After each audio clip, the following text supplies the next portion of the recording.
On July the 28th of 2022, Harris County deputies responded to a 911 call for a missing 7-year-old boy.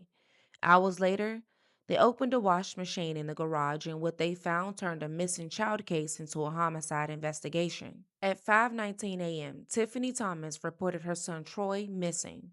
Deputies had searched the neighborhood with drones and dogs.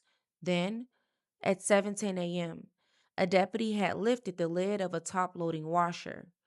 In there was the body of Troy. His father, Jermaine Thomas, had pushed past the officers, pulled him out the washer, and began CPR, but it was too late. Investigators documented chilling details.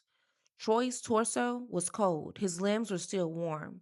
Blood was around his nose, a large lump above his right eye. His pants were pulled down to his knees. His clothes was damp and the smell of urine filled the air. Blood stains were found in the wash machine drum, and the medical examiner would later rule his death to be a homicide by asphyxiation, possible drowning, and blunt force trauma.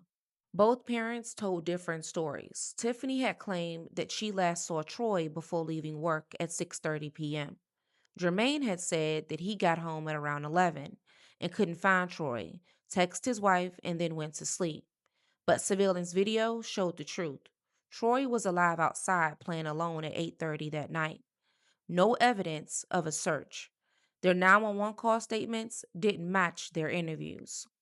This wasn't the first red flag. CPS had investigated the family twice in 2022. After school staff had reported blackened eyes and bruises, and phone records later revealed text messages that showed pure contempt.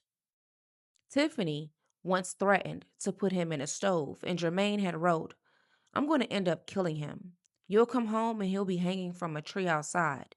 Tiffany even texts just weeks before his death, "I'm so sick of this boy.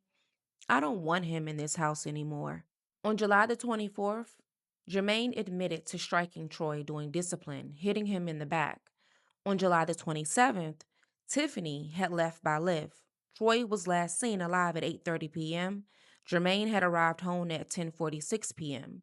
By 7:10 the next morning, Troy was dead inside of the washer. In July of 2024, Jermaine had pled guilty to murder and was sentenced to 50 years. Tiffany Thomas pled guilty to injury to a child, and in this month, she was sentenced to 10 years, and prosecutors used forensic evidence, surveillance, and text message to secure their convictions. Troy's teacher said it best in court: "We will never know what he could have become. His life was stolen by those who were supposed to protect him."